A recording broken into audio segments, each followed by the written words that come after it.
Thank you, Secretary General Gutierrez, for your briefing. For the past 2 months, this Council has been engaged in continuous meetings on the topics highlighted in your recent letter.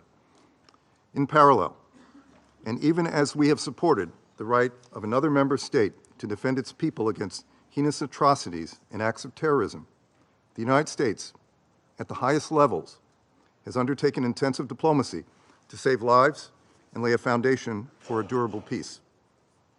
American diplomacy opened the way for the first trucks that flowed into Gaza with aid.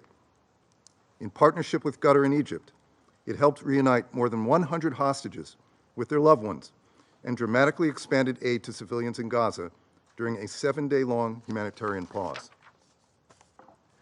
Hamas, however, has a different set of goals. Its refusal to release young women hostages led to a breakdown in the pause and resumption of the fighting.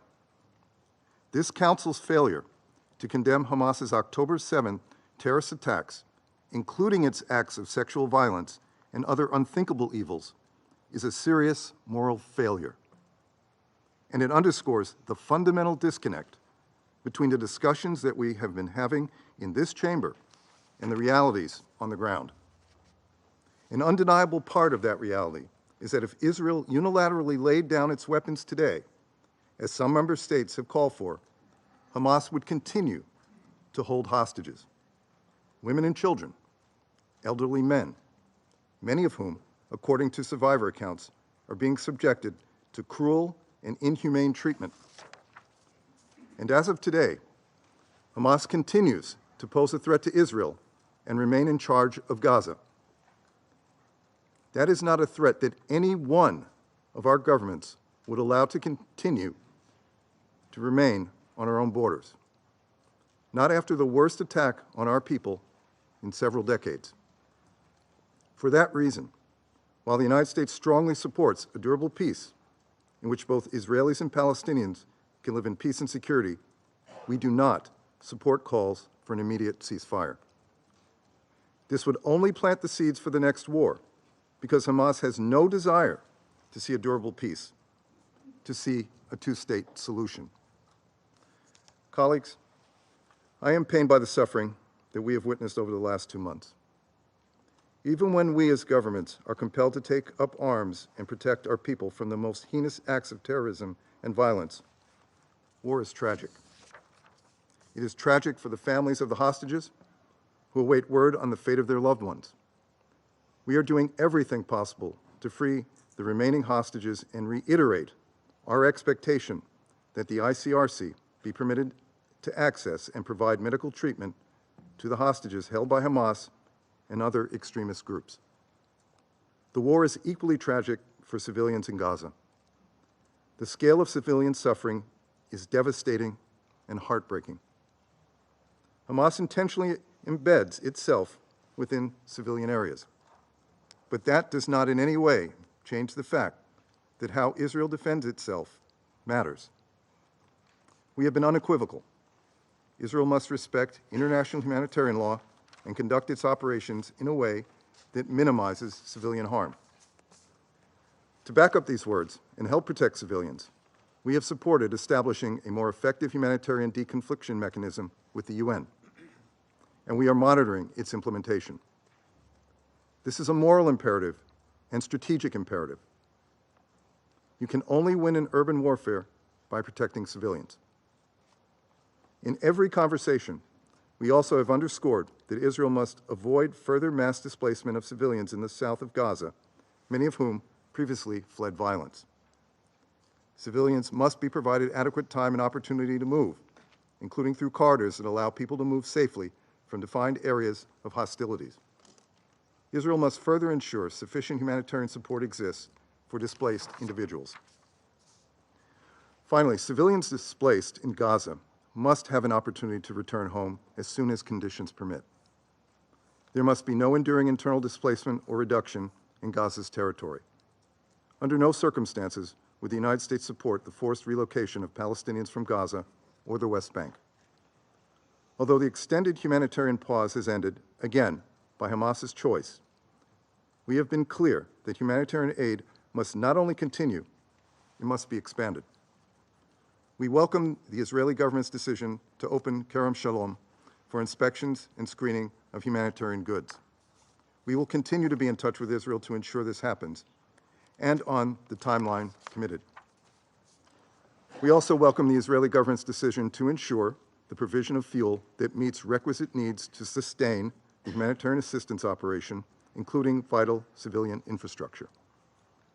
Both of these outcomes are a result of intensive U.S. engagement with all parties and are consistent with Resolution 2712.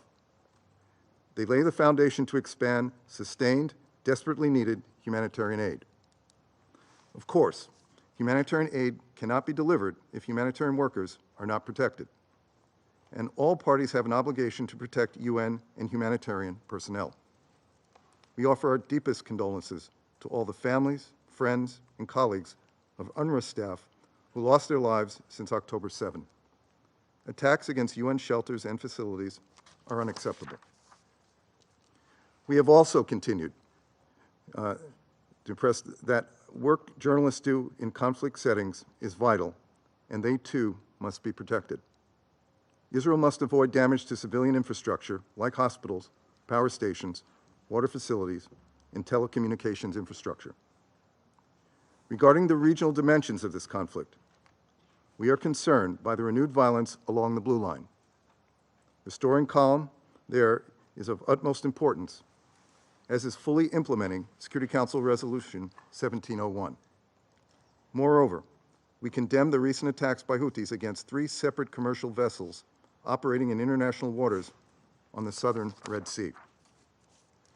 Consistent with Iran's long-term support and encouragement of the Houthis' destabilizing actions in the region, we know that Iran was engaged in planning Houthi operations. Iran has the choice to provide or withhold this support, without which the Houthis would struggle to effectively track and strike commercial vessels navigating shipping lanes through the Red Sea and Gulf of Aden. We welcome the Council's press statement condemning these attacks and underlining the importance of navigational rights and freedoms of all vessels in the Red Sea. We are engaged in intensive consultations with partners and allies to determine the appropriate next steps. The United States has also been clear about the dangers from the rise in extremist violence committed by Israeli settlers against Palestinians in the West Bank. Violent extremist settlers must be held accountable for violent acts. And so, the United States is implementing a new visa restriction policy targeting individuals believed to have been involved in or meaningfully contributed to undermining peace, security, or stability in the West Bank. President Biden has been clear.